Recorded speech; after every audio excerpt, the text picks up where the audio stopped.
Bien, si tienen algún ejercicio que quieran ver, me lo dicen y lo vemos. Por ahora, resolvamos este ejercicio que habían pasado, que más o menos combina cosas que se han visto en 2 guías. El problema les dice que una bobina que se enrolla con 52 vueltas de alambre en forma de un cuadrado se coloca en un campo magnético uniforme. De modo que la normal al plano de la bobina forme un ángulo de 44 grados con la dirección del campo. Entonces, por ahora nos dan de datos forma de la bobina, que es un cuadrado, o sea, va a tener 4 lados A.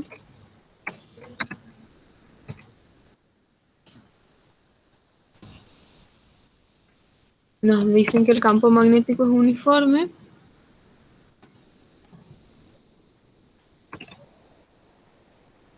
Y la normal al plano de la bobina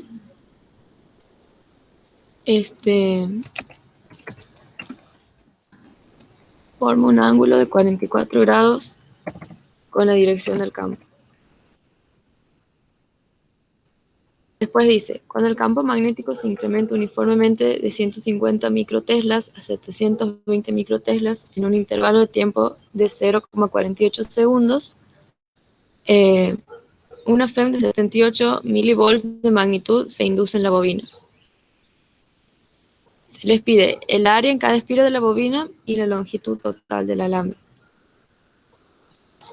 Bueno, este problema es más bien sencillo. La cuestión es identificar los conceptos. Aquí a ustedes les dan un incremento del campo, digamos, les dan un B inicial igual a 150 microvolts, que serían 150 por 10 a la menos 6 volts, y les dan un B final igual a 720 microvolts. O sea, lo que ustedes tienen aquí es un delta de campo magnético. Y además les dan el tiempo en el que se produce ese incremento de campo, que es un delta de T, igual a 0,48 segundos. Les dicen que cuando se produce ese incremento del campo en ese tiempo, se induce una FEM igual a 78 milivolts, o bien 78 por 10 a la menos 3 volts de magnitud. Les piden el área de cada espira de la bobina y la longitud total del alambre. Entonces,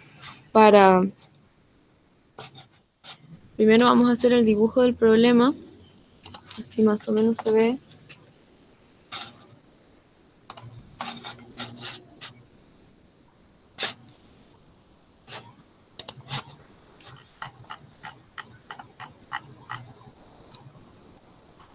En la guía 7 tenían una bobina que también se encontraba, bueno, a un ángulo del eje Y, que era donde estaba el campo.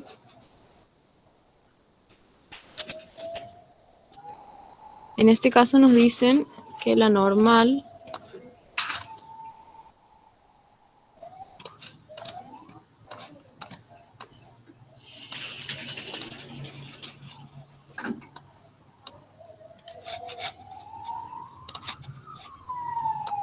el vector normal a la bobina es el que está en un ángulo con el campo.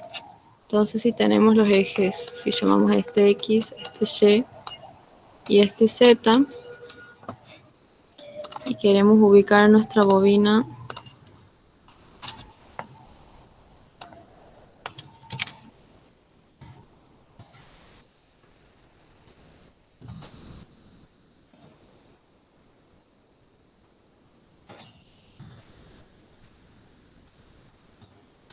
como la tenían en el práctico 7, no sería un rectángulo sino un cuadrado.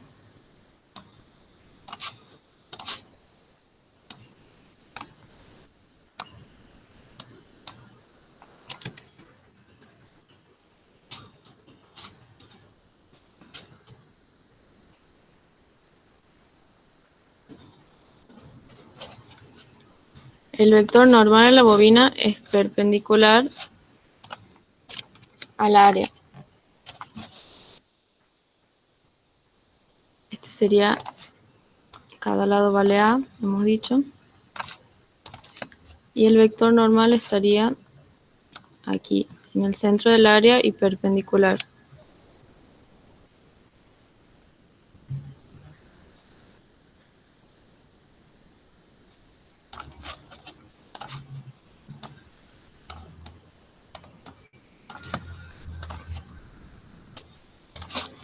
Si miramos desde arriba y trasladamos la normal al centro, al origen de coordenadas, para divisar mejor los ángulos, y consideramos este ángulo como alfa, podemos ubicar el campo magnético en la dirección Z. Entonces tendríamos un campo uniforme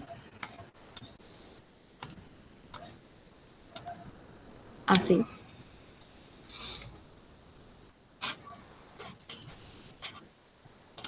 Para este problema vamos a utilizar la ley de Faraday, que nos dice que la FEM que se induce en un circuito es igual a menos la variación del flujo magnético respecto del tiempo.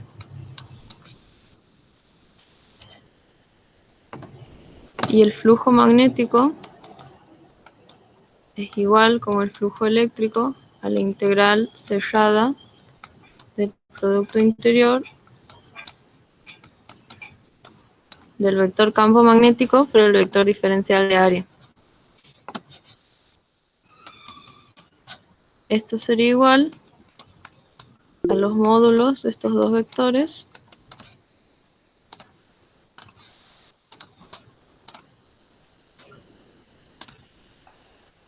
por el coseno del ángulo entre ellos, que el problema nos dice que el ángulo entre ellos es alfa.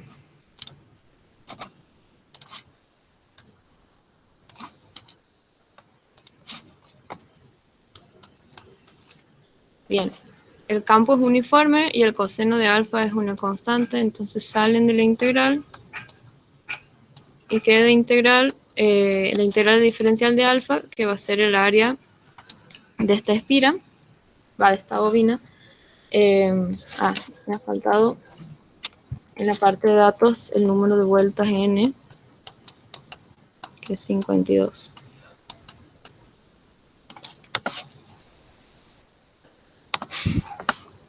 Cuando calculamos el flujo magnético, lo hacemos para una espira y después, cuando tenemos el caso de bobinas y tenemos que encontrar el flujo total, lo multiplicamos por el número de espiras. Entonces la integral me quedaría el área total, que no la voy a particularizar por ahora.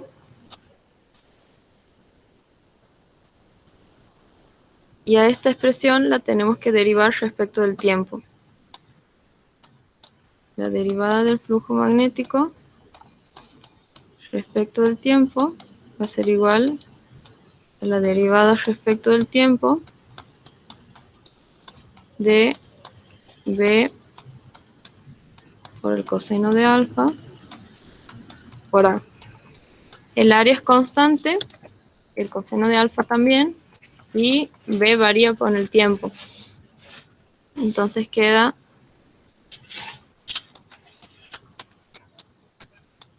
A por el coseno de alfa. El vector diferencial de área, me olvidé de decirles que tiene la dirección del vector normal.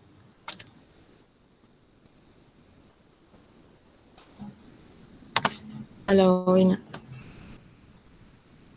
Entonces aquí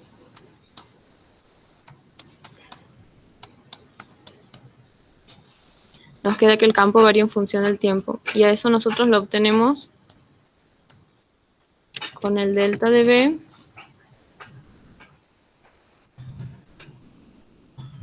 sobre el delta de T que tenemos como dato. O sea, tendríamos B final menos B inicial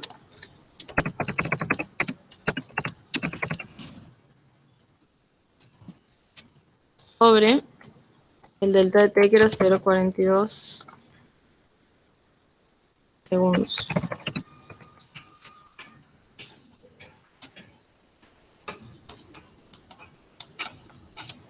Directamente voy a hacer la resta.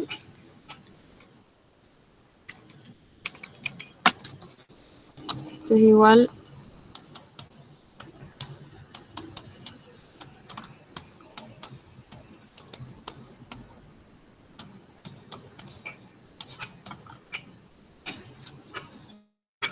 y he puesto volts.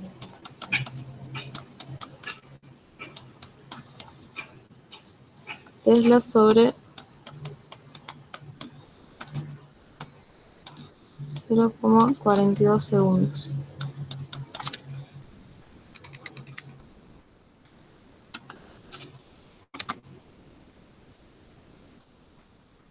$570 por 10 a la menos 6 dividido 0,42 da 1,36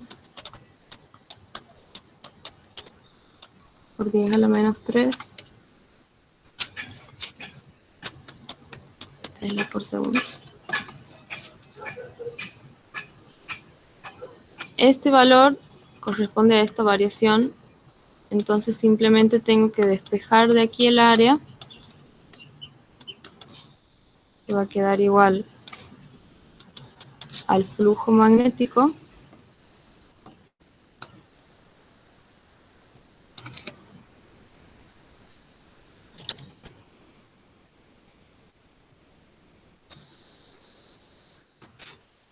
perdón, yo he derivado esta expresión respecto del tiempo y esto es igual a la FEM con valor negativo. Esto es igual a la FEM inducida, que también es dato. Entonces ahora sí puedo despejar el área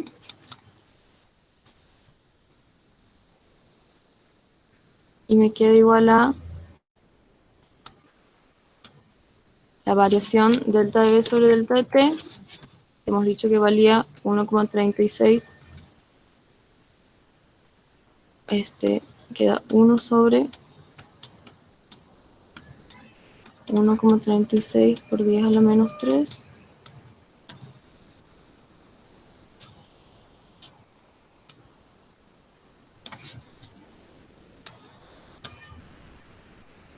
Por la FEM, que valía 78 milivolts.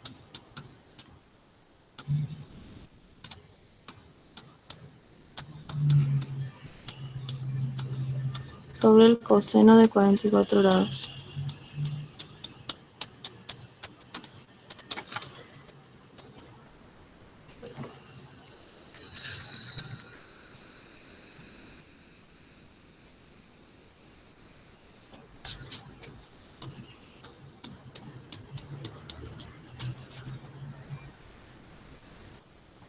Poniendo el valor, esto nos da casi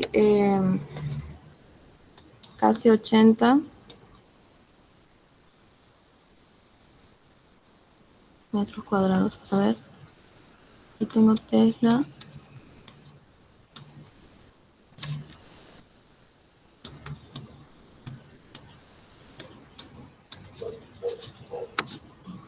Este signo negativo que me ha quedado aquí por la fórmula se debe a que la consideración del vector normal, digamos, o el sentido de integración, debería haber sido tomado al revés. Belén, ¿no faltaría multiplicar el número de espiral?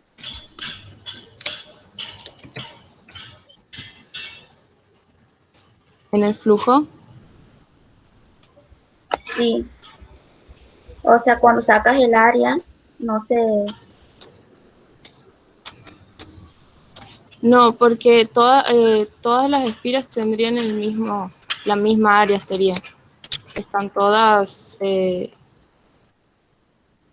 enrolladas, digamos, una al lado de la otra, entonces serían un cuadrado de igual área. El área sería esto, digamos. Por eso se pide el área de cada espira de la bobina.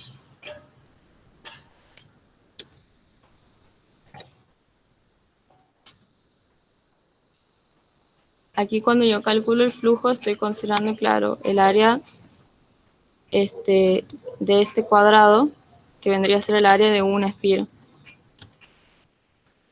Después voy a usar el área y el número de vueltas para encontrar la longitud total del alambre.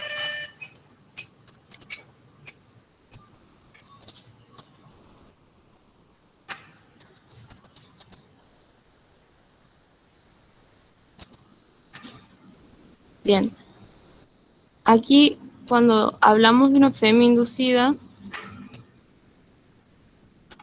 esta FEM tiene un sentido en el circuito. Y por la ley de Lenz, sabemos que ese sentido es el sentido que se opone al cambio que ha generado esa FEM. O sea, yo tengo que ver qué es lo que está pasando. Si está aumentando el flujo o si está disminuyendo. En este caso, si el campo se hace más grande es porque está aumentando. Entonces, por ejemplo, de ser esta flecha con cierta longitud, pasaría a ser una flecha más grande. Lo que busca, o podemos decir que lo que hace la FEM inducida es oponerse a ese cambio, como busca estabilizar la cuestión y volver al estado en el que estaba. Entonces, si yo tengo un aumento del campo, mi FEM inducida se va a oponer a ese campo y generaría un flujo opuesto. En cambio, si yo tengo una disminución de mi campo, o sea, de tener una flecha de esta longitud, pasar a tener un vector de esta longitud, mi FEM inducida se opondría a ese cambio buscando llegar a la longitud original, digamos. Entonces, por eso generaría un flujo en el mismo sentido que el campo.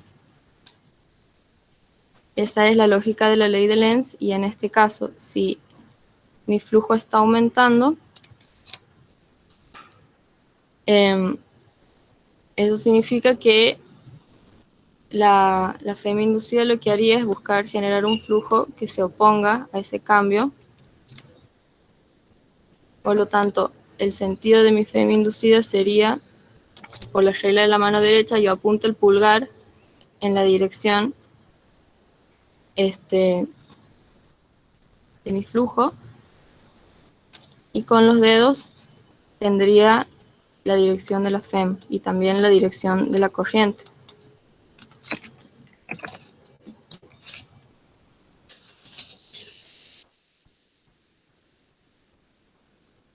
Entonces, para la integración consideraríamos, en vez de coseno de, claro, en vez de coseno de alfa deberíamos sumarle perímetro inducido.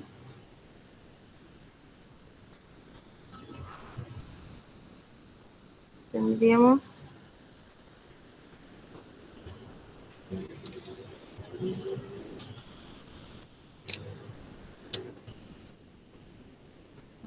ahí, tendríamos este ángulo que nos daría el mismo valor de coseno, o sea, es el ángulo suplementario de alfa, 180 menos 44, nos daría el mismo coseno pero con el signo negativo. Y ahí se nos daría, obtendríamos el valor positivo del área, que es el que tenemos que obtener porque el área no es negativa.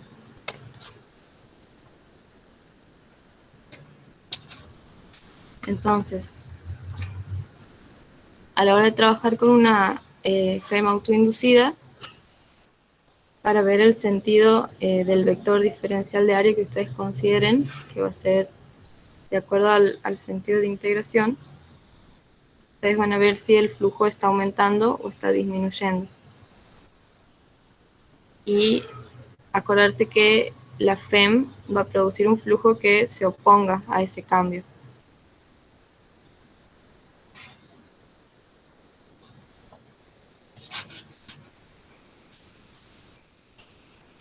Bien, una vez encontrada el área de cada espira, hay que obtener la longitud total del alambre. Como es un cuadrado, nosotros sabemos que la longitud de un cuadrado va a ser la suma de sus lados, o sea, A más A más A más A, o bien 4 veces A. Sabemos que el área del cuadrado es el producto de sus lados, o sea, A al cuadrado. Entonces, de aquí, de la expresión del área, podemos despejar el valor del lado del cuadrado, que va a ser la raíz cuadrada del área. Y ahora queda multiplicar para obtener la longitud total. La longitud de un cuadrado sería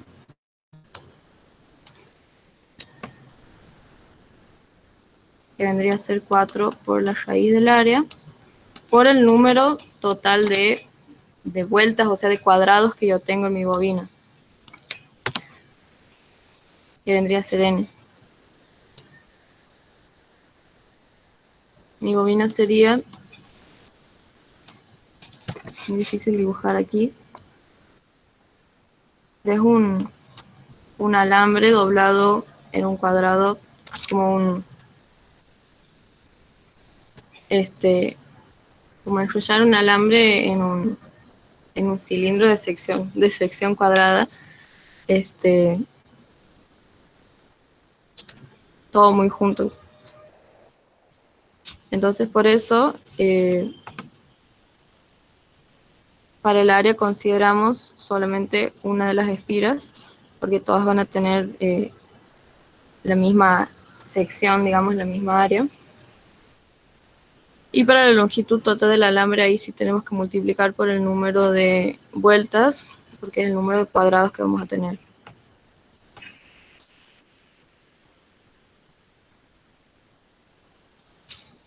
Bien. Perdón, ahí acepto.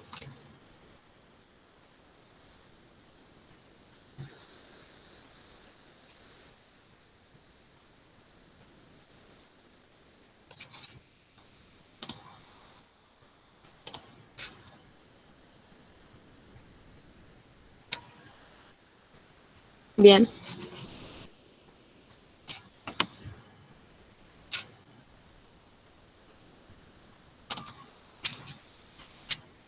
Este es un ejercicio que pienso que es posible que vaya en la parte de inductancia. Y después me parece que el problema del solenoide, ya bueno repasarlo también.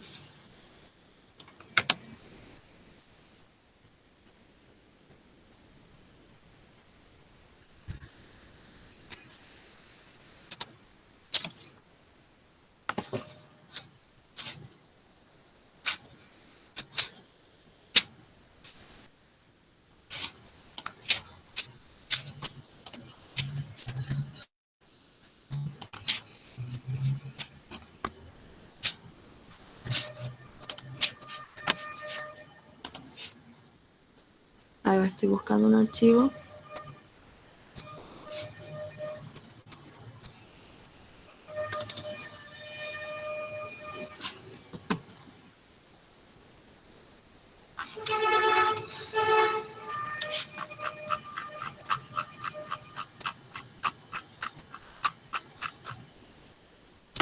Bien, ahí les comparto bien la pantalla.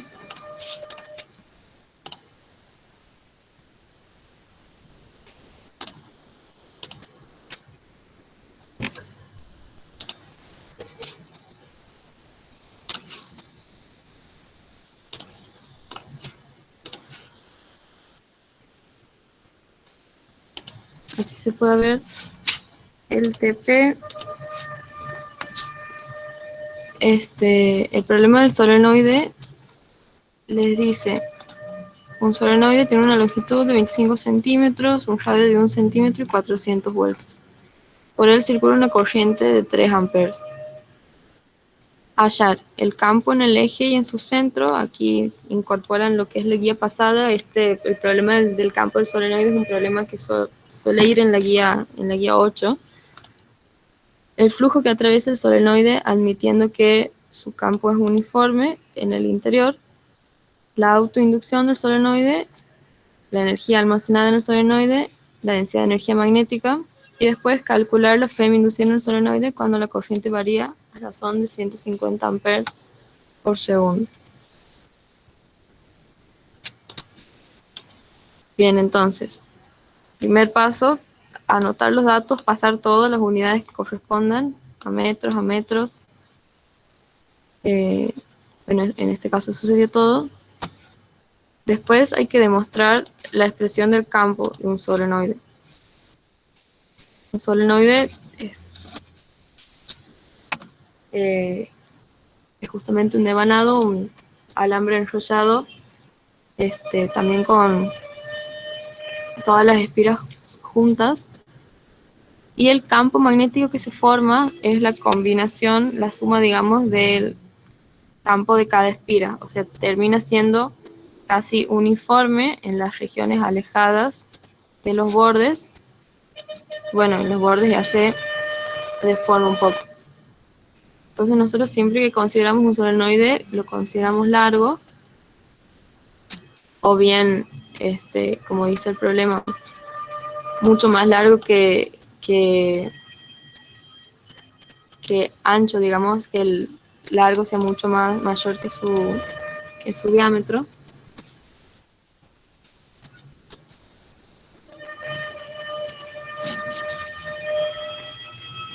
Y para calcular el campo eléctrico usamos la ley de Ampère, pero esta vez nuestra curva amperiana es un rectángulo.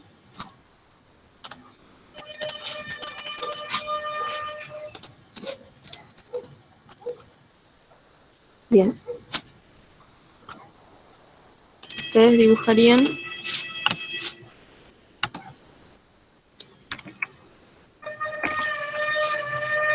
voy a copiar esto aquí. Ustedes dibujarían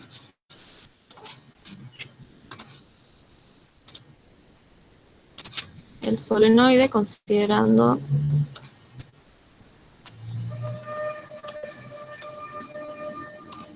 que estas son las espiras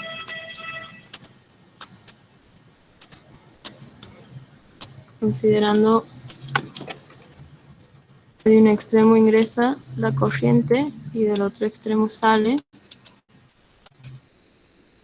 de manera tal que cuando ustedes consideren este corte, por regla de la mano derecha, esto sería al revés en realidad. Vamos a hacerlo al revés.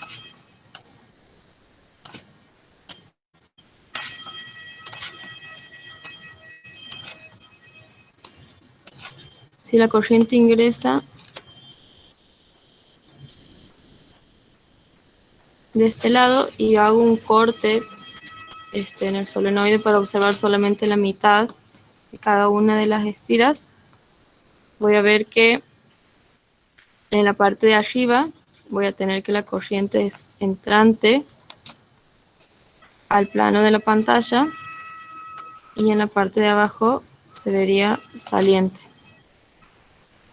como se ve en este gráfico.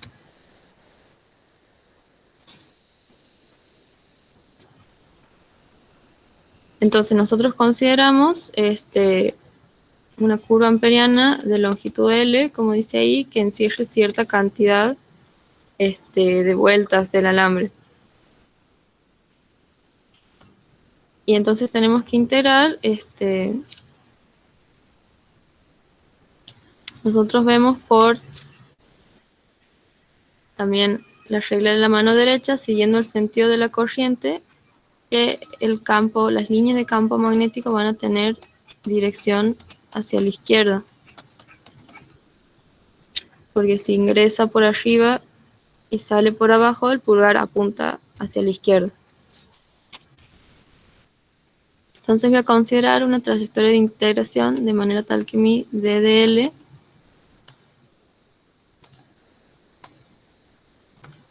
siga esta dirección.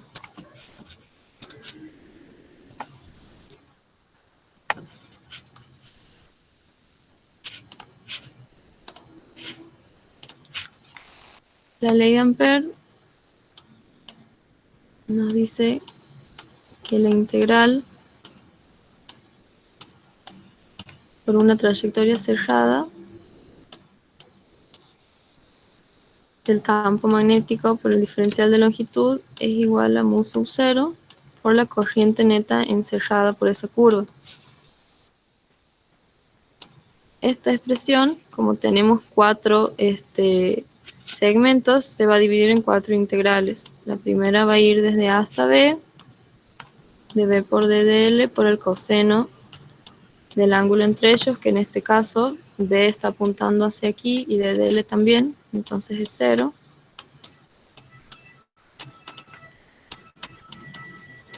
Después, de B a C, vamos a tener un ángulo de 90 grados. Por lo tanto, el coseno va a ser 0 y se va a anular esa integral. De C a D, como nosotros consideramos que en el solenoide largo las líneas se vuelven a juntar a distancias bastante grandes del centro, podemos considerar que en esta parte el campo magnético va a ser 0, entonces esa integral también se cancela. Y después de D a pasa lo mismo que la integral de C y B. El ángulo es 90 grados, por lo tanto se va esa integral y nos queda solamente la integral del campo magnético por RL por el coseno de 0, que es igual a 1. Como consideramos el campo magnético como uniforme, aproximadamente uniforme adentro del solenoide, lo podemos sacar de la integral. Y queda la integral de DDL, que no es más que la longitud de la curva amperiana. Vamos a ponerle L'. Esto es igual a mu sub 0 por la corriente encerrada en el solenoide. Aquí entra el valor n chiquito, que es el número de vueltas en el solenoide por unidad de longitud. Esta es una constante, o sea, el número de vueltas que haya en una longitud L, o sea, el cociente, digamos que esta es la longitud total y este es el número de vueltas total, entonces este valor es calculable. Esto tiene que ser igual al número de vueltas que haya en otra longitud, por ejemplo, la longitud L' que nosotros estamos considerando para calcular el campo. Entonces tendríamos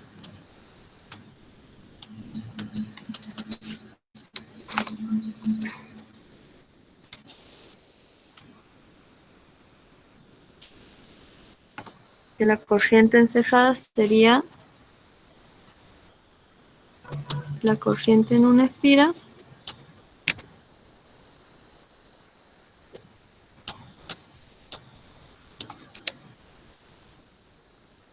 por el número de espiras, que va a faltar, el igual,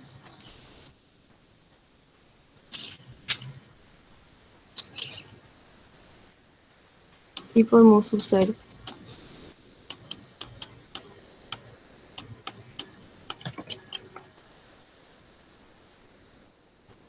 Despejando,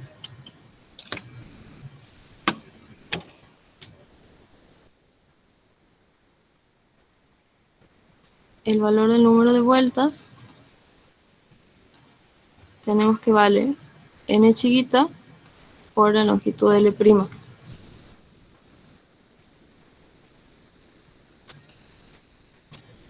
Entonces vamos a tener la corriente por el número de espiras, que es n por L chiquita por mu sub 0.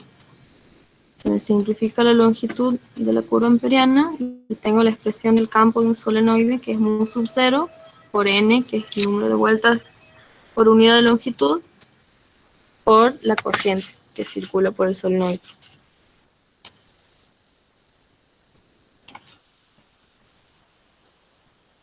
Bien. A nosotros nos piden el campo en el centro y en los bordes. Nosotros consideramos, y como se ve en la expresión, no hay ninguna distancia involucrada en el campo. Lo consideramos uniforme, por eso tendría el mismo valor en todos los puntos adentro del solenoide. Bien, después se pide el flujo que atraviesa el solenoide admitiendo que el campo es uniforme.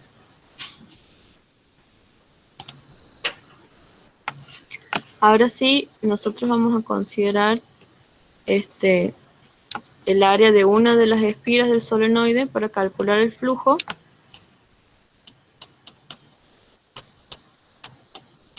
Y lo vamos a multiplicar por el número de vueltas.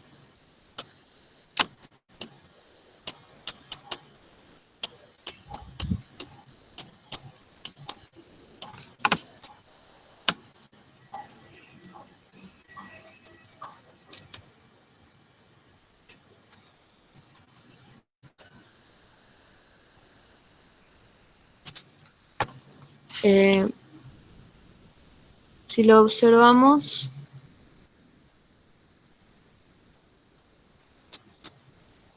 desde aquí el campo magnético sería saliente.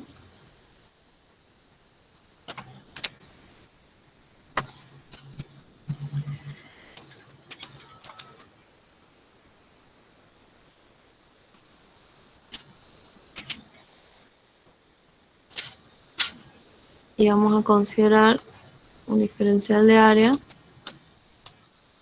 integrando en sentido antihorario sea también saliente. Vamos a tener que el flujo magnético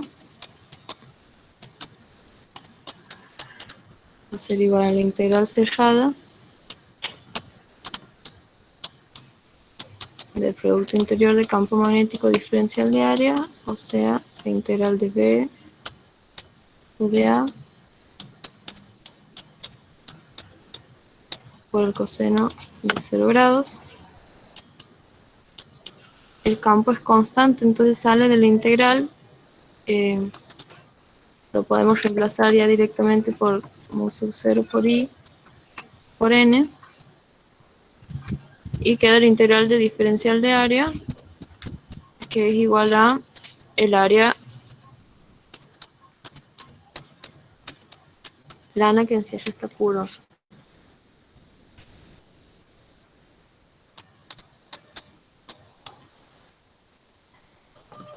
Pi por el radio del solenoide.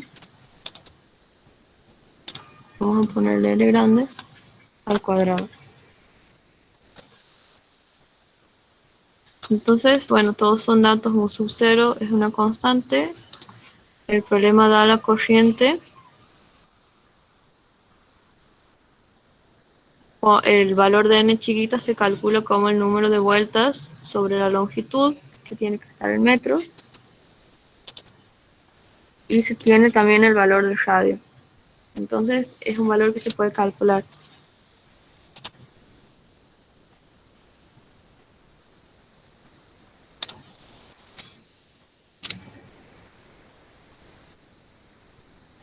Después pide la autoinducción del solenoide, la energía almacenada en el solenoide y la densidad de energía magnética en el solenoide.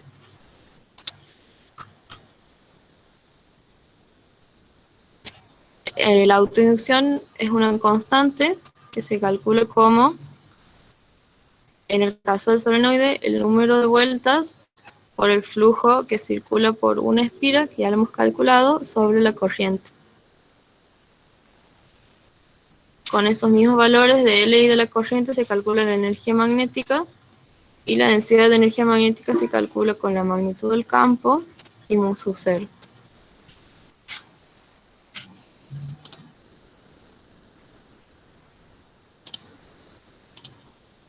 Y por último se les pide que calculen la FEM inducida en el solenoide cuando la corriente varía a razón de 150 amperes por segundo.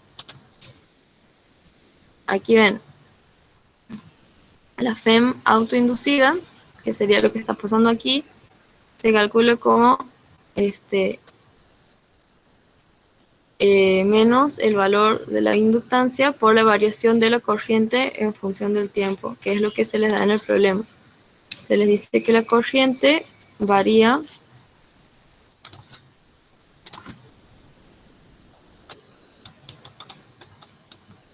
a una razón de 100, creo, amperes por segundo. Entonces ustedes ya han calculado L y pueden calcular el valor de la FEM autoinducida.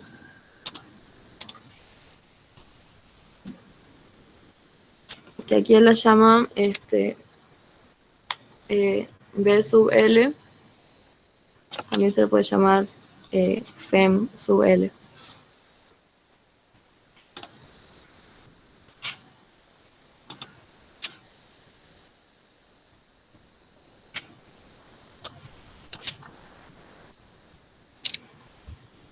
Bien.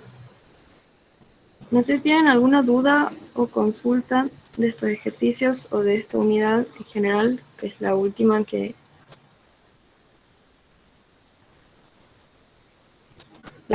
han visto. Belu, por esas cosas de la vida vos no tienes más parciales de esta unidad porque yo he practicado lo que tenemos en la guía y este ejercicio, lo que están mostrando ahora. Sí, pasa que el ejercicio que tengo yo no está en la guía de ustedes, que es es el ejercicio en el que tienen un conductor en forma de U y una barra. Ese ejercicio habían tomado el año pasado, pero en este caso no tienen un problema similar en la guía. Entonces dudo que entre en el parcial, no va a entrar. De este tipo no tengo más. Entonces, vos dices que lo más seguro es que nos tomen algo de la 7 y de la 8. ¿Cómo, perdón? ¿Vos piensas que es más seguro que nos tomen algo de la 7 y de la 8? Yo pienso que justamente para combinar les pueden llegar a tomar la autoinducción de un solenoide en el que tengan que calcular el campo previamente. O quizás un problema como este. Pero bueno, ahora vamos a ver ejercicios de la 7 y de la 8. Belén, disculpa, en ese ejercicio puedes explicar por qué no divides por el número de espiras. No había entendido bien esa parte.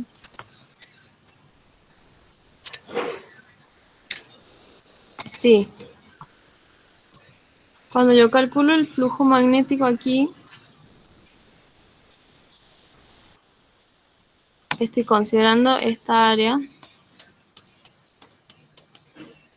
que va a tener el mismo valor para toda la bobina. No es que se van a sumar las áreas, sino que es como agarrar un cilindro, hagamos de cuenta que tiene el enrollado ahí, y hacerle un corte.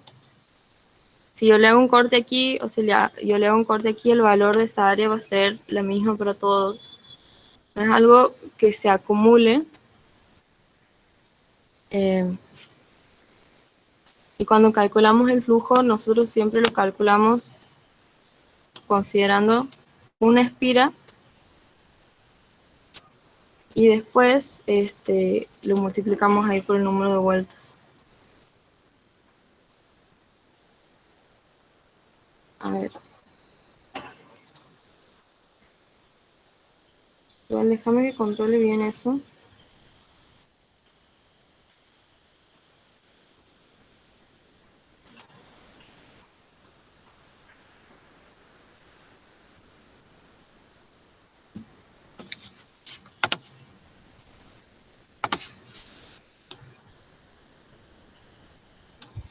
Yo decía como en el campo, no sé, no hemos puesto el número de espiras.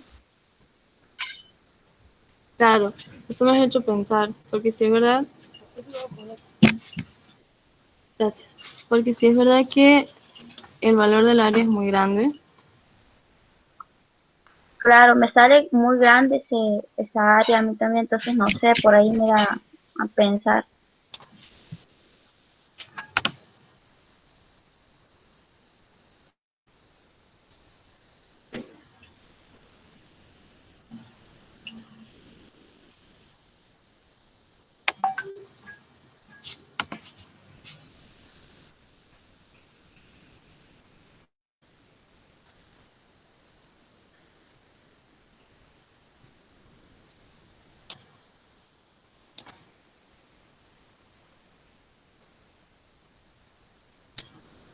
Sí, me parece que tienes razón, porque el valor del área es muy grande. Em,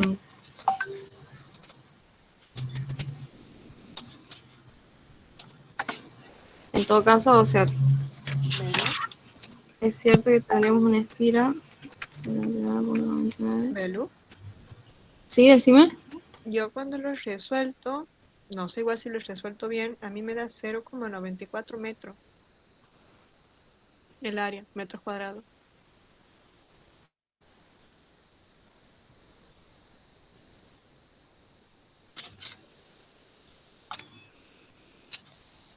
Vuelve a A chequear. mí el área me estaría dando como 1,53, no sé. Dividiendo esto entre el número de espiras, dices vos, 1,54.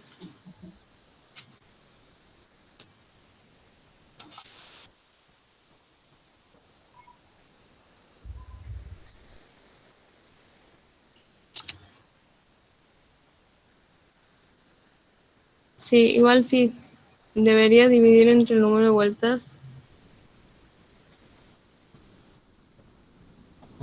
porque estás considerando eh, el campo de toda la bobina que se multiplica por el número de espiras.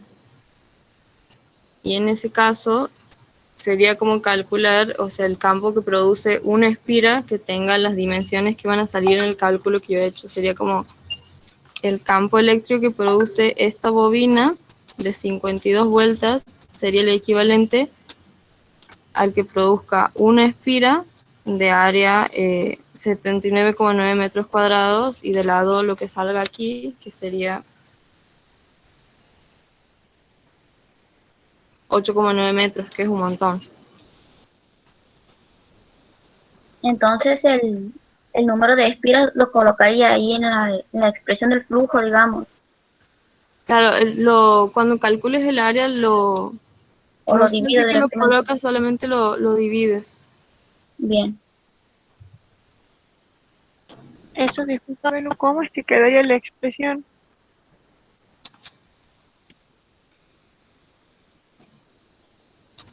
Quedaría área de una espira, digamos, igual a esta sobre el número de vueltas. Ah, bien, gracias.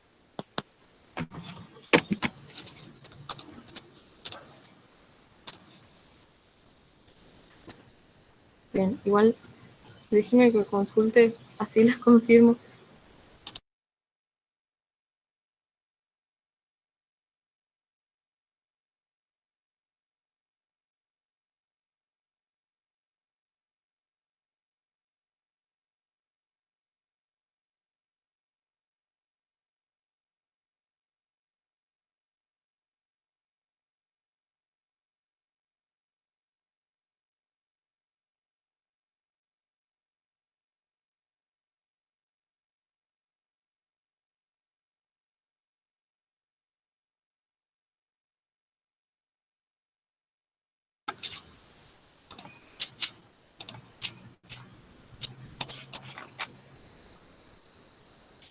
Bien.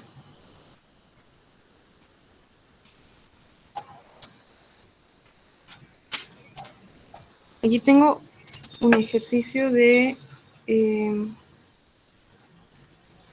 la guía 7 para hacer. que han pedido el año pasado.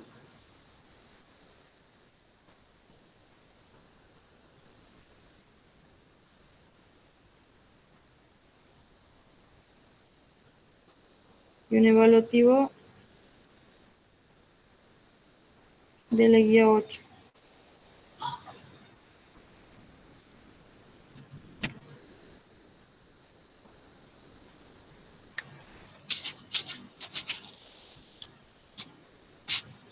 A ver, voy a guardar esto.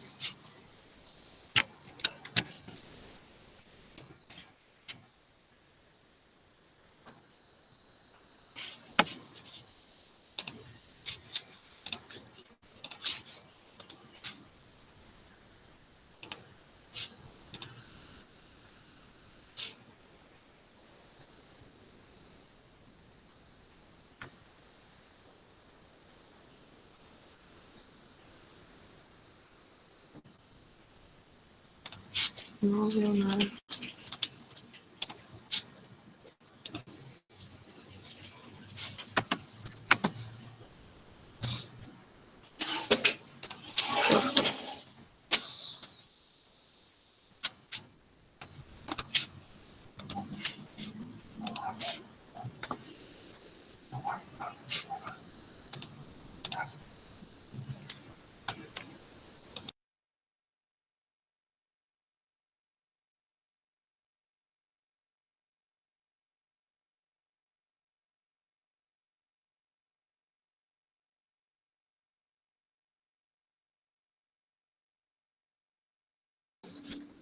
Bien, ahí les presento.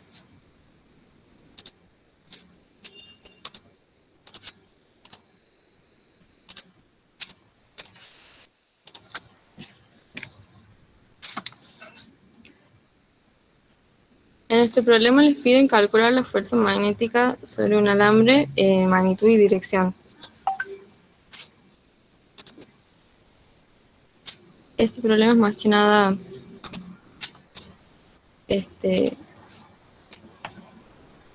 algebraico. Les dan la longitud del alambre,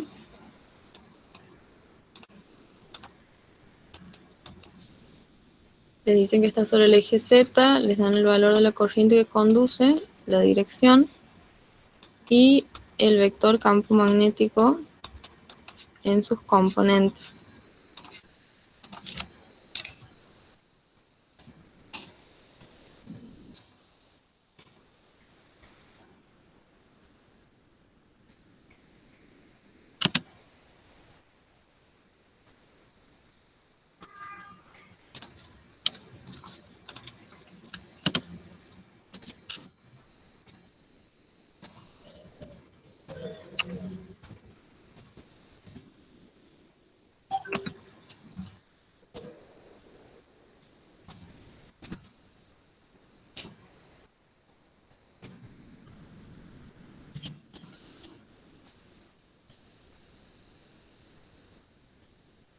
Bien.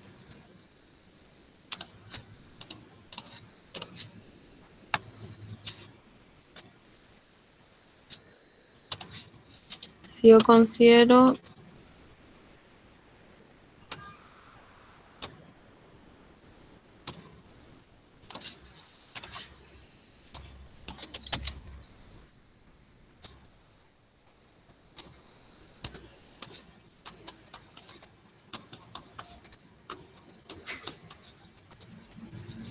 el eje vertical como mi eje Z, voy a tener que mi alambre está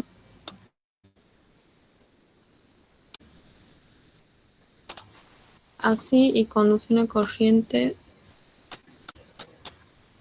en esa dirección.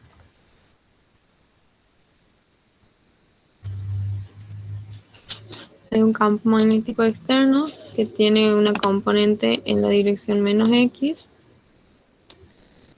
una componente en la dirección menos Y y una componente en la dirección menos Z.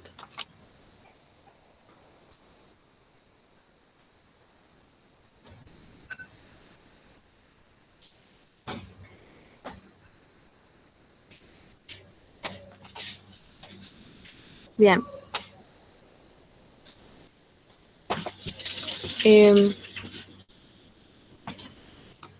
mí me resulta más sencillo trabajarlo con las componentes distribuidas, o sea, las componentes algebraicas del vector.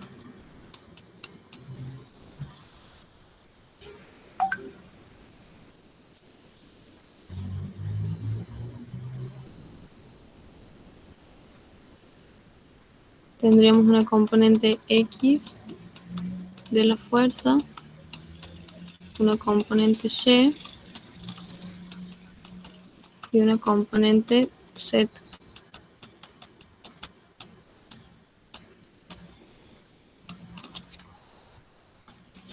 En este caso, tengo un conductor recto y tengo un campo uniforme,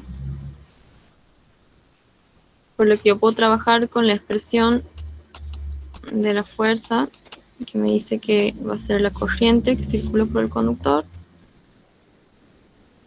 por el producto interior del versor L, que tiene como módulo la longitud del alambre que es dato, por el vector campo. Este no es versor, entonces es vector. Y este producto vectorial lo tenemos que resolver con las componentes del campo. Nosotros tenemos que el vector L no tiene componente en X, no tiene componente en Y, y en Z tendría toda su longitud, que sería 27,8 por 10 a la menos 2 metros.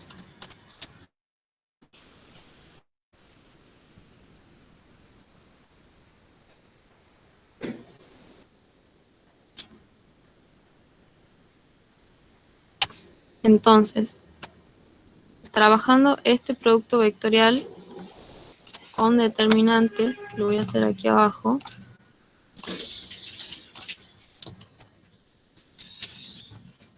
si no se acuerdan, los repasamos aquí.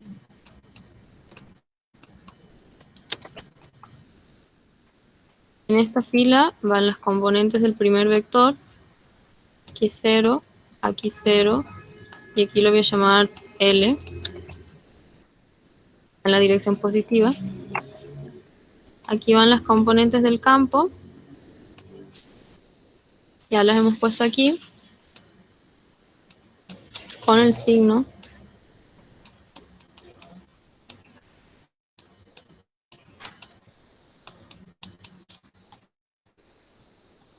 En general no les van a dar una cuestión muy complicada.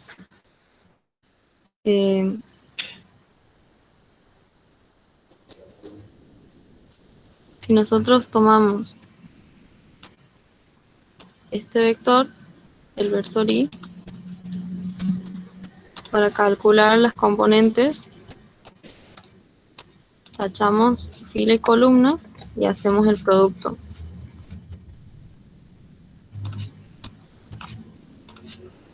Cero por BZ me va a dar 0, menos, siempre menos,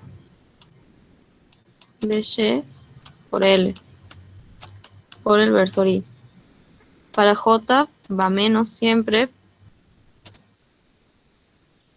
tacho columna, tacho fila, y me va a quedar 0 por BZ menos BX por L.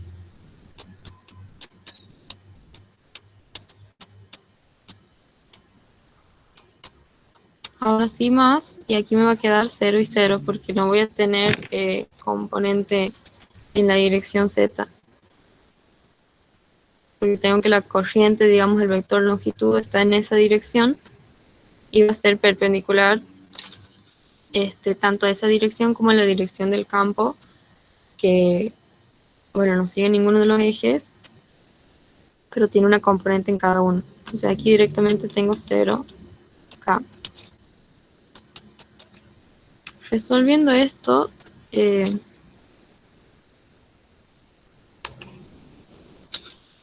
La componente en Y era menos 0.959 y L es 27.8 por 10 a la menos 2.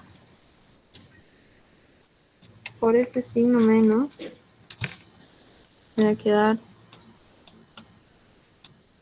0,27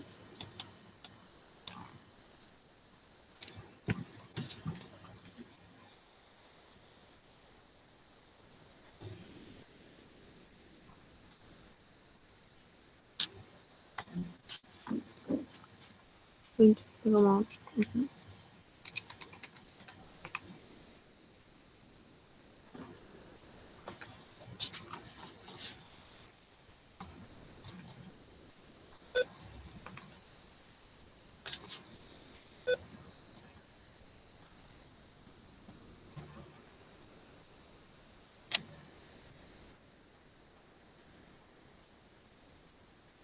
Me queda 0,27 en Y.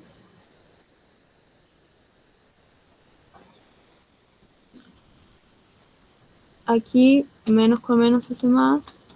Me va a quedar campo en X, que es menos 0.548 por 27.8 por 10 a la menos 2. 0,152. Y este sería el valor de este producto vectorial. Tengo que multiplicar todo esto por la corriente para obtener las componentes de la fuerza. Entonces, multiplicando ambos miembros por la corriente,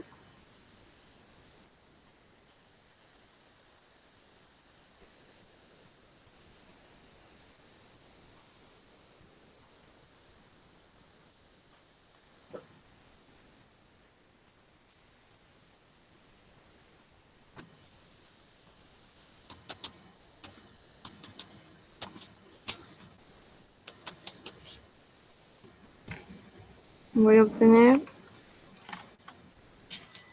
la corriente valía 9,1 amperes.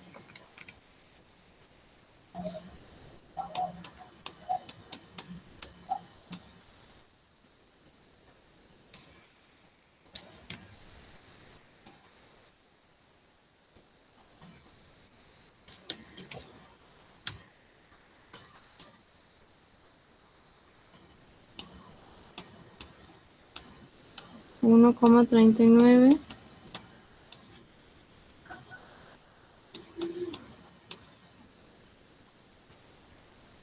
y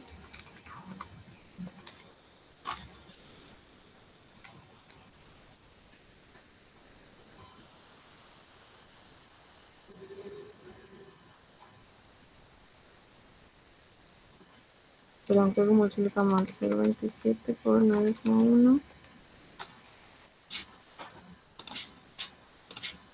Esto va a ser 1,39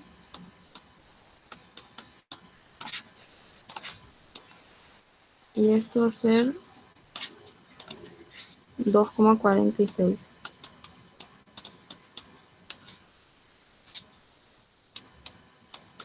Y esta sería mi fuerza magnética.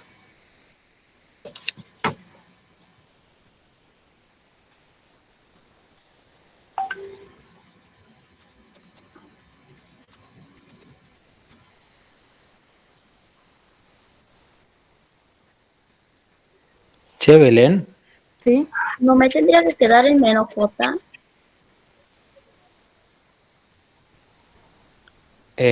yo ahí tengo una duda, Es, porque cuando hago con la regla de la mano derecha me da diferente, o sea, me dan menos J o algo así. sí, ahí yo he hecho Claro, menos por menos más y después la componente de J tiene un menos, ¿no? Yo tengo menos aquí, reemplazo esto aquí, me queda positivo y con este me queda menos.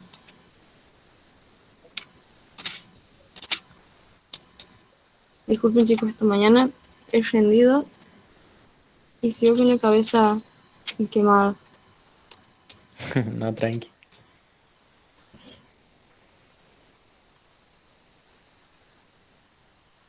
Bien, igual, déjeme controlar este cálculo.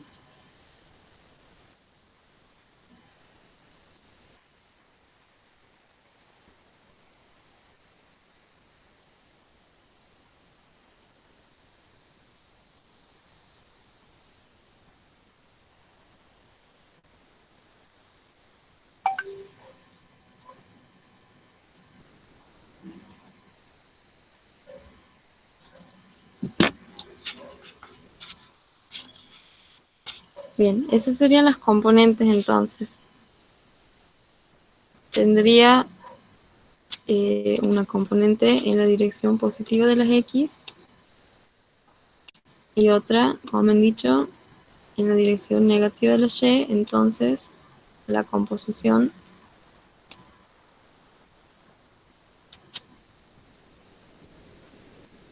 componiendo me quedaría algo así en este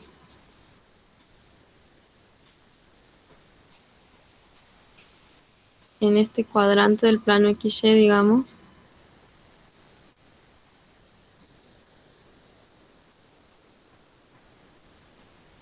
Que vendría a ser el segundo cuadrante, X negativo y Y negativo. Perdón, el Cuarto cuadrante. cuarto cuadrante, X positivo y Y negativo. Entonces, el ángulo que yo tenga, considerándolo desde aquí, va a tener que ser un ángulo del cuarto cuadrante. Yo con esto puedo calcular el módulo de mi fuerza.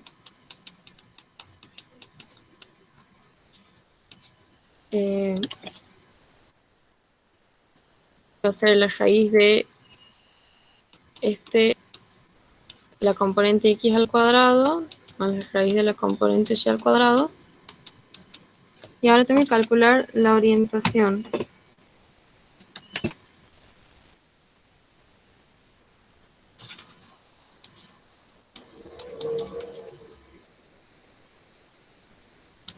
Yo considero, a ver,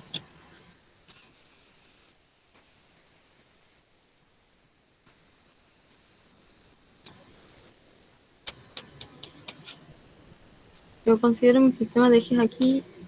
Mi fuerza tiene que estar en este cuadrante. Yo aquí tengo mi componente X y mi componente Y. Yo con la tangente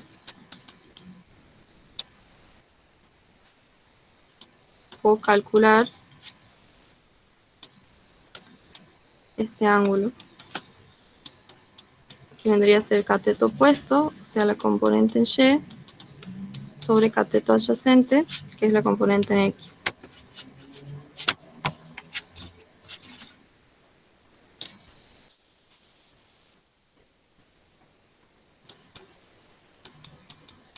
El ángulo se saca por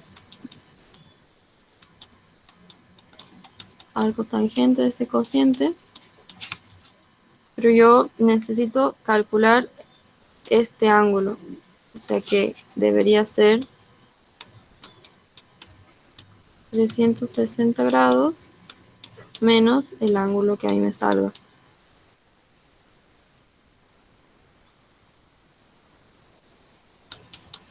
Y ahí tendría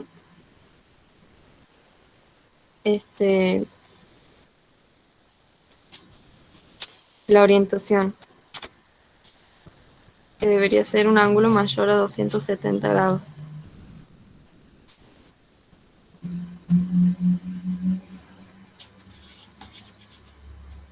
Con eso ya han determinado la magnitud y la dirección de la fuerza.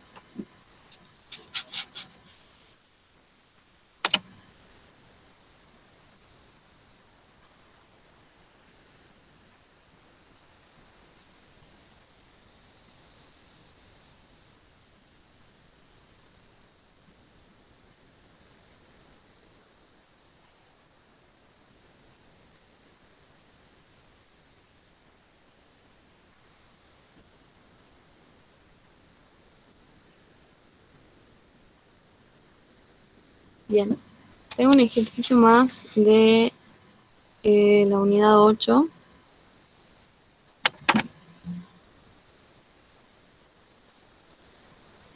Si tienen Che, alguno más, ¿sí? te quería hacer una pregunta, Belén. Como el ejercicio 7, 3 de la guía 7, ¿crees que puedan pedir algo sobre una trayectoria helicoidal? El ejercicio 7.3 era en el que calculaban el radio. Sí, era medio teórico, o sea, no había números, teníamos que llegar a cierta fórmula y teníamos una trayectoria helicoidal. La verdad no sé, en ejercicios teóricos creo que no les van a pedir, en todo caso puede aparecer, unidad 7,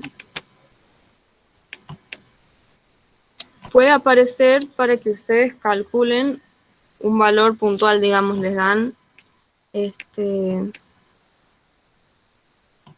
que había visto un ejercicio así en guías anteriores.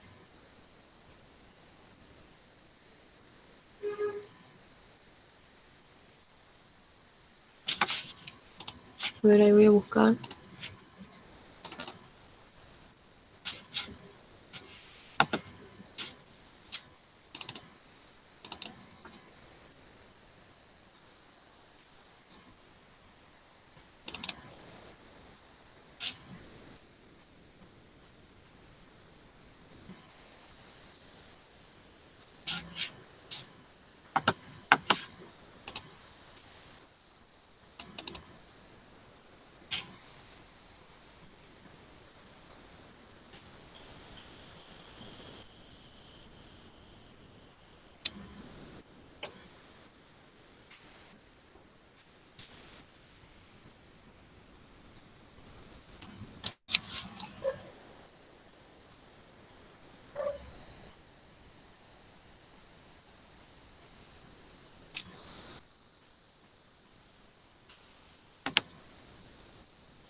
No estoy encontrando las guías del año pasado, pero por ejemplo, les pueden llegar a pedir que encuentren el radio de la órbita de algo, por ejemplo, y el periodo o bien la frecuencia.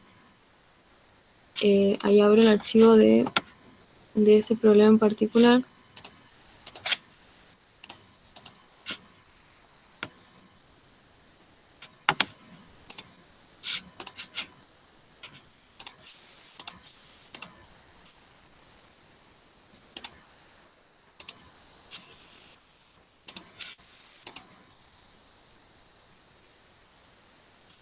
Les van a dar una partícula, por ejemplo, un electrón, van a tener de datos sí o sí la masa y la carga, y un campo.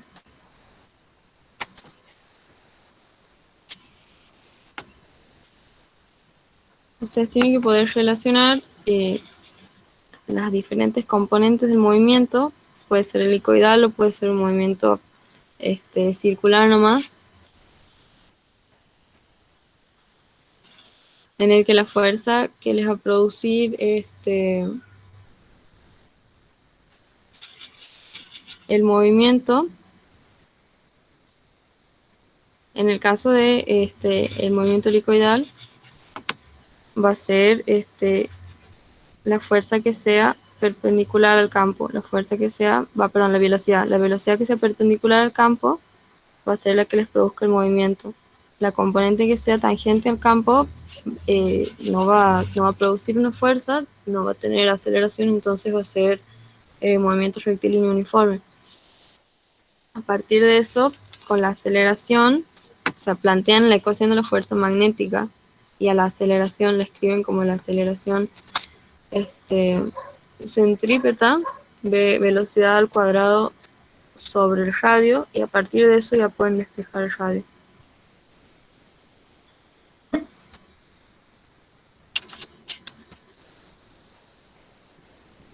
Bien, bien, bien.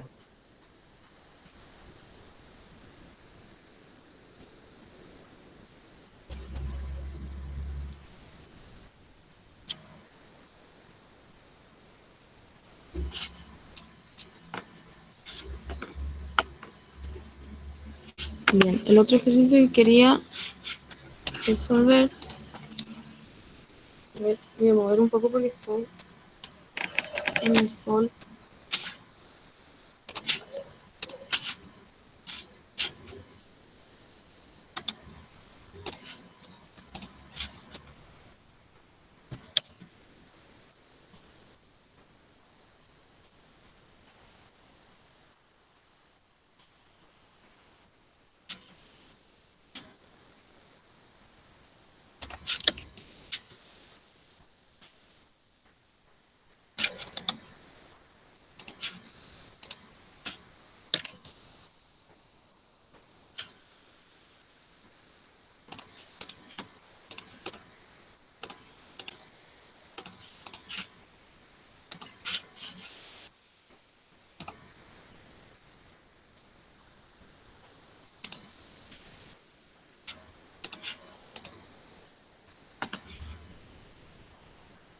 Este ejercicio. 3 conductores rectilíneos muy largos y paralelos pasan a través de los vértices de un triángulo equilátero de lado L igual a 5,3 centímetros, según se ve en la figura siguiente, en donde se indican los sentidos de las corrientes. Si cada corriente es de 15 amperes, se pide hallar la fuerza por unidad de longitud ejercida sobre el conductor superior y el campo magnético en dicho conductor debido a los otros dos conductores inferiores. Entonces, llamando a este conductor 1, los dos conductores 2 y 3,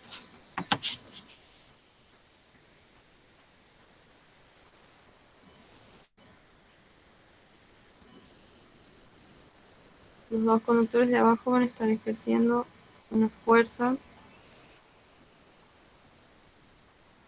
sobre el conductor de arriba.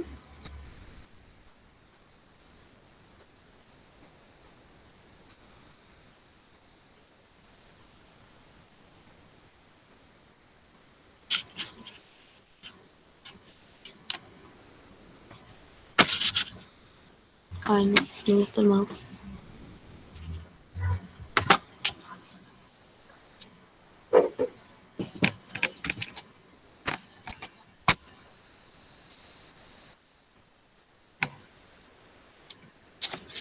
Bien.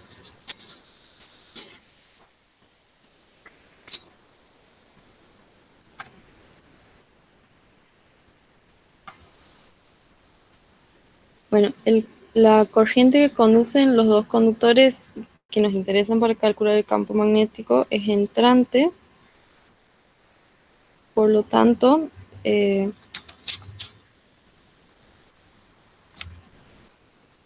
las líneas de inducción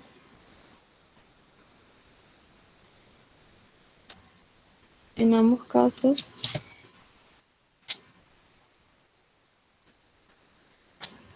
van a estar apuntando en sentido horario.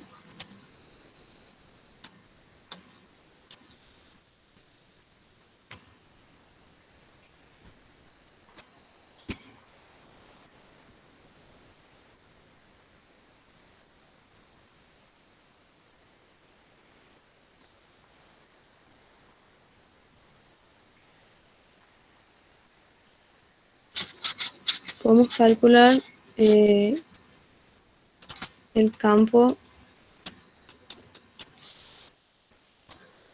de un conductor largo y recto, la ley de Ampère.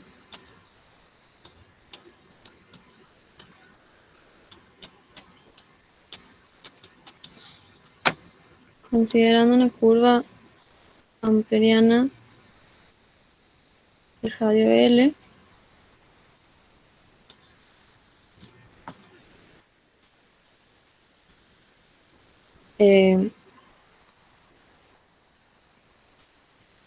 que va a coincidir con una línea de inducción,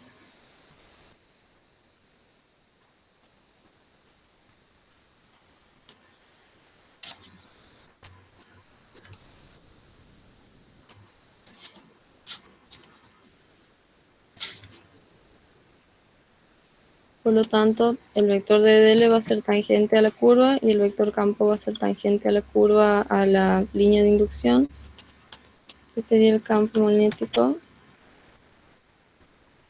debido al conductor 3.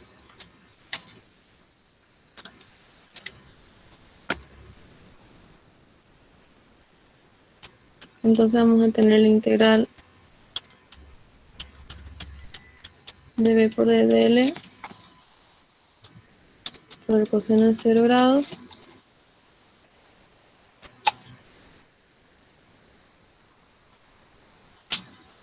el campo magnético, sobre todo la trayectoria de integración, es constante. Me va a quedar la integral de DL, vamos a llamarle, que va a ser todo el perímetro de la curva, 2pi por el radio que hemos dicho que era L, y esto es igual a mu sub 0 por la corriente neta encerrada, que es la corriente 3, que igual todas las corrientes son iguales, y valen 15 amperes.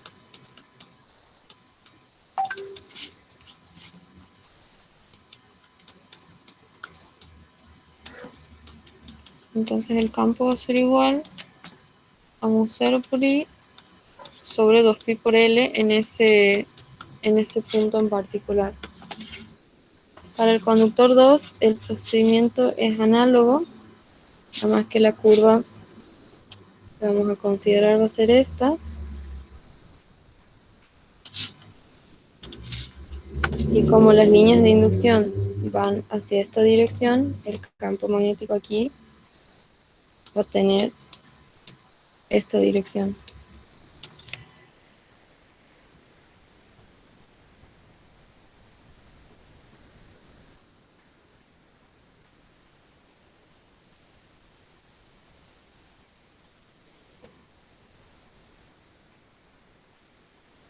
Entonces tenemos que hacer la suma vectorial de los dos campos para obtener el campo en 1. Por simetría, vamos a ver que las componentes verticales se van a anular porque los campos están a la misma distancia radial y tienen el mismo módulo. Y vamos a tener dos veces la componente en X.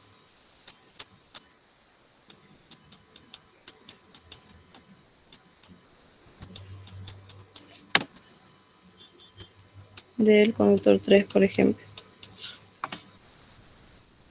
Nosotros tenemos que este triángulo es equilátero, por lo tanto los tres ángulos son iguales y suman 180 grados, entonces cada ángulo vale 60 grados.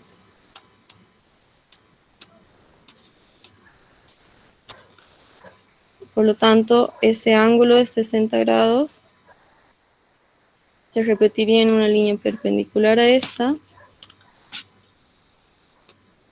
y en una línea perpendicular a esta. O sea, se va a repetir entre los dos vectores campo. Entonces, entre el campo 3 y la horizontal, y también entre el campo 2 y la horizontal, van a haber 30 grados.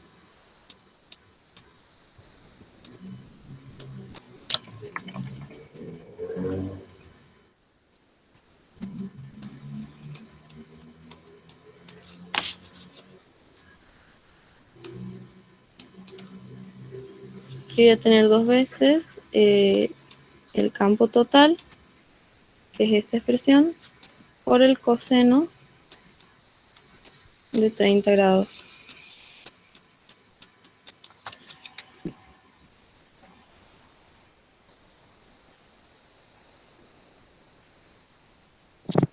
Velo, disculpa, se me ha cortado el internet.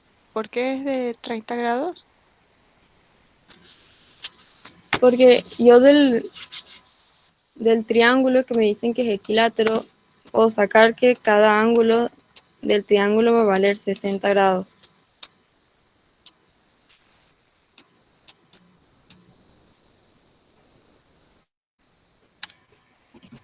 porque la suma de los ángulos de un triángulo me tiene que dar 180, y 180 dividido 3 es 60. Entonces de ahí, por perpendiculares, sé que se va a repetir en una perpendicular, por ejemplo, tomando este ángulo, que es el que está cercano a los campos, el ángulo de 60 que tengo aquí se va a repetir en la perpendicular a este lado, que es el campo 2, y en la perpendicular a este lado, que es el campo 3. O bien yo puedo simplemente extender los lados, y sé que mi ángulo se repite aquí, por ejemplo, y por perpendiculares aquí. Pero va a ser 60 grados desde el vector campo 3 hasta el vector campo 2. Y yo necesito desde el vector campo hasta la horizontal. Entonces, por la simetría del problema, ese ángulo se va a distribuir, va a estar dividido en la mitad para cada uno. Entonces, el campo 3 va a estar a 30 grados del horizontal y el campo 2 va a estar a 30 grados del horizontal.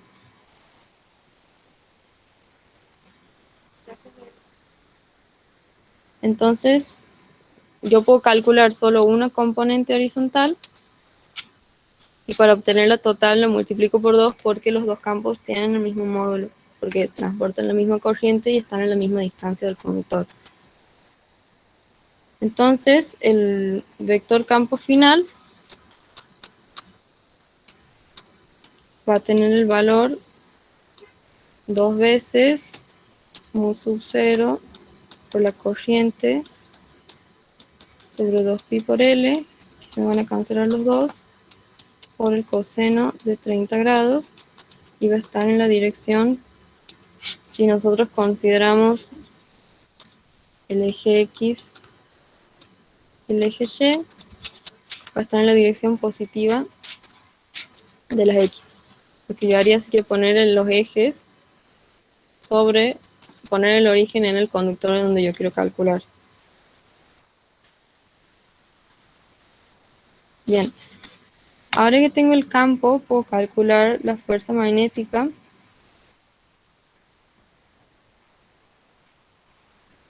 sobre el conductor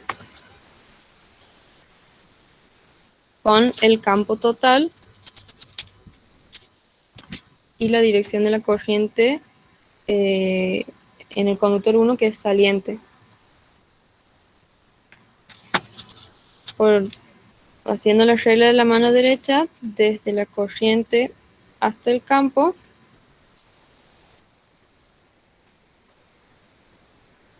tengo que el resultado va a ser en la dirección positiva de la Y, o sea, vertical hacia arriba, y la magnitud de la fuerza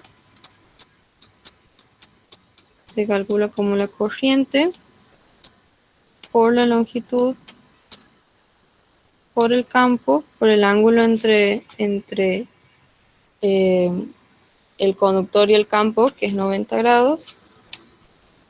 El seno de ese ángulo es 1. Y me piden a mí la fuerza por unidad de longitud. Como la longitud no es dato y los conductores son largos, calculamos la fuerza por unidad de longitud, que termina siendo I por L por el valor del campo, el módulo, que sería este valor que hemos calculado aquí.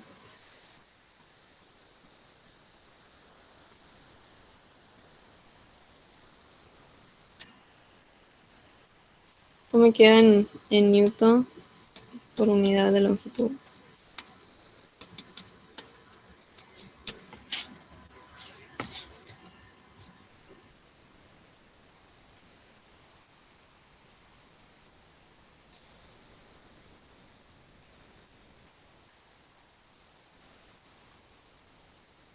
Bien, no sé si tienen alguna duda, alguna consulta, algún ejercicio más que quieren ver. Todavía tenemos 25 minutos casi.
Bien.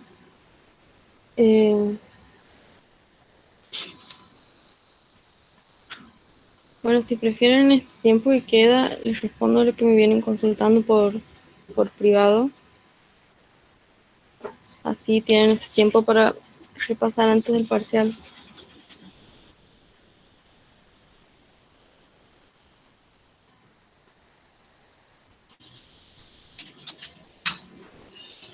Dale, Ben, gracias.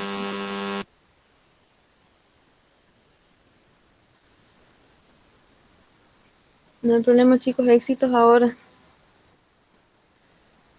Cualquier cosa me escriben. Hasta las 5 por ahí puedo estar contestando después. Después no puedo. Pero si necesitan me mandan las consultas. No.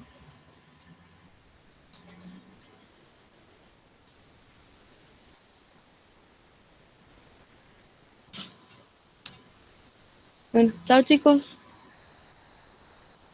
Éxitos ahora. Chao, Belén, muchas gracias.